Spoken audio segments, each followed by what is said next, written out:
finché la barca va, lasciala andare finché la Oh ragazzi, avete visto? Io quando ho una acconciatura nuova cerco di curarla nei minimi dettagli, ragazzi, perché io mi ci affeziono ai capelli.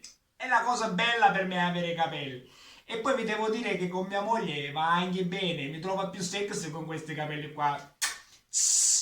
Diciamo che mi sento un po' con Nino D'Angelo con i capelli rossi, però andiamo avanti ragazzi, va bene così. Siamo qua per creare, quindi vi presento la mia prossima creazione. Eccola qua. Charlotte, che è il nome di un cagnolino fantastico, e quindi adesso inizierò a ritagliarlo facendovi vedere un po' tutti i vari step per appunto iniziare questa creazione qua. Quindi se ne avete voglia di stare qui con me, anche di imparare qualcosa, se ne avete voglia, magari facci due risate insieme, io sono qua, ringraziando sempre la mia ape dei trafori, il mio portalame e le mie lame omnidirezionali. Quindi ragazzi, ci vediamo dopo per tutti gli altri step, va bene? A dopo! Ok ragazzi, una volta trovata l'asse di legno dove poter posizionare la stampa della creazione, che eccola qua, la mettete come vi piace più a voi, prima di attaccare la nostra stampa andremo a levigare la base di legno. Io in questo caso qui adopererò, come faccio in tutti i video, qui una levigatrice con la grana da 220, perché come spesso succede nei miei video, questa qui già è ben piallata e ben pulita, quindi non ci sono delle grosse irregolarità, e quindi vado a grattare con la grana da 220. E vi ricordo sempre di grattarla sempre nella parte della venatura del legno. Ok ragazzi? Bene, una volta fatto ciò, io cosa vado a fare? Vado a dare un'altra grattata con la grana da 220, così, per creare un piccolo strato di polvere, diciamo di legno, per non far, diciamo, attaccare con troppa forza la mia carta adesiva, che in questo caso qui vedete la 100, la 50 e la 25. Quindi ragazzi, ci vediamo dopo appunto per incollare la nostra carta nastro. Dopo, comunque vi ripeto, dopo aver lasciato uno strato di polvere di legno. A dopo.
Ok ragazzi, una volta applicata la carta nastro e scelta la posizione ideale della vostra stampa della creazione, andremo a tracciare con una matita, con una micromina, andremo a tracciare tutti, diciamo, i margini della stampa, così non ci sbagliamo dopo aver applicato la colla. Andiamo.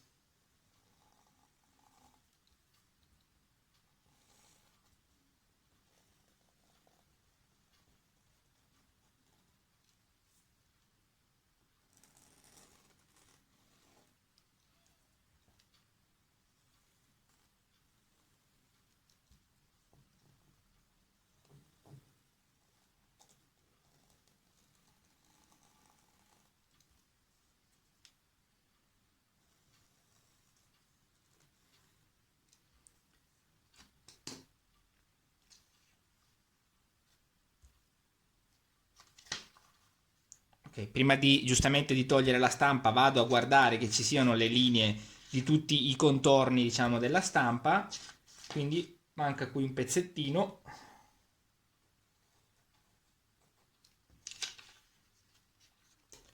Ok, ok ragazzi, io come al solito adopererò questa colla qua. Perché diciamo che prima di tutto io ho molto margine, diciamo, di movimento della stampa stessa una volta applicata la colla. Se io vado ad appoggiarla, diciamo, delicatamente, ho dei margini di ruotare, diciamo, di movimento della stessa stampa. Se io invece dovessi utilizzare la classica Vinavil, la colla vinilica, prima di tutto, se io appoggio la stampa su quella colla lì, la carta si bagna, quindi se vedo che non seguo bene le linee che ho fatto prima, che ho tracciato prima per evitare dei nodi nel legno o altre cose, una volta che la carta è bagnata, quando io vado a cercare di ruotarla, diciamo per seguire le linee, la carta si lacera, quindi lascia praticamente dei buchi e si rompe, diciamo, la stampa per prima cosa. Seconda cosa, comunque non uso la Vinavil classica anche perché, siccome appunto, come dicevo prima, la carta si bagna, quindi molto molto molto facilmente le linee si possono deformare e quindi a me sinceramente dà molto fastidio. Poi non uso una classica colla spray perché l'ho provato nei primi tempi che creavo a utilizzare appunto questo tipo di colla spray perché non incolla bene la carta, cioè può succedere che una volta che sto iniziando a fare un taglio la carta si scolla e inizia a vibrare, quindi non potrei più seguire la classica linea. Quindi ho deciso, dopo vari, diciamo, tentativi con altri tipi di colla, ho deciso di utilizzare questa qui perché comunque attacca molto molto bene la carta sulla base di legno che devo creare, diciamo sulla carta adesiva attaccata appunto sul legno, e perché comunque anche relativamente ha un costo minore. L'unica cosa, diciamo, di negativo è che un barattolo così, se non lo si utilizza in breve tempo, comunque tende ad asciugarsi, quindi poi si diventa inutilizzabile. Però potreste anche comprare dei tubetti più piccolini. Quindi ragazzi, adesso andiamo a spalmare la colla.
Ok, tutto pronto per incollare la stampa. Volevo solo fare una piccola precisazione, ragazzi. La mia scelta della colla è una cosa mia personale. Io non voglio, diciamo, obbligarvi a fare le mie scelte. È una cosa mia personale, quindi vi dico quello che penso io. Ok, ragazzi, andiamo ad incollare, seguendo appunto le linee.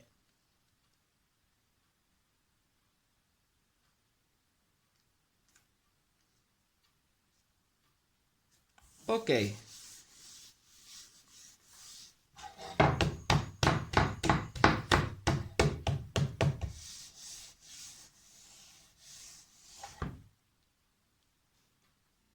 Ok ragazzi, una volta incollata la stampa sulla base di legno, andremo a tracciare tutti i punti dove fare il foro per poter passare la lama e quindi fare i tagli interni, come vedete qui all'interno tra la C e il cagnolino, dove c'è la A, la O e le altre parti, diciamo, interne, dove fare i cosiddetti tagli interni. Quindi adesso ci vedremo per fare appunto i forellini. A dopo!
Some kind of butterfly.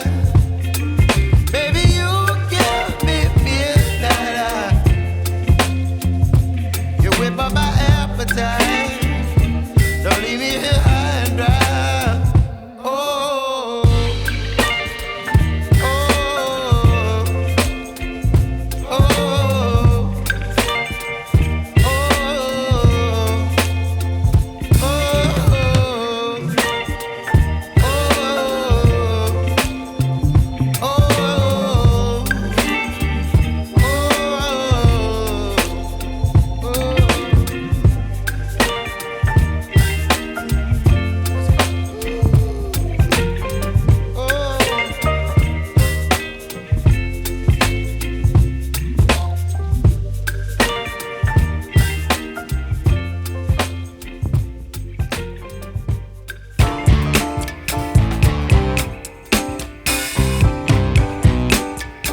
creazione è completa, ve la mostro subito.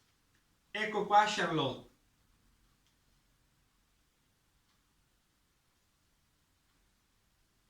Ve lo faccio vedere da più vicino, così potete guardare i piccoli dettagli.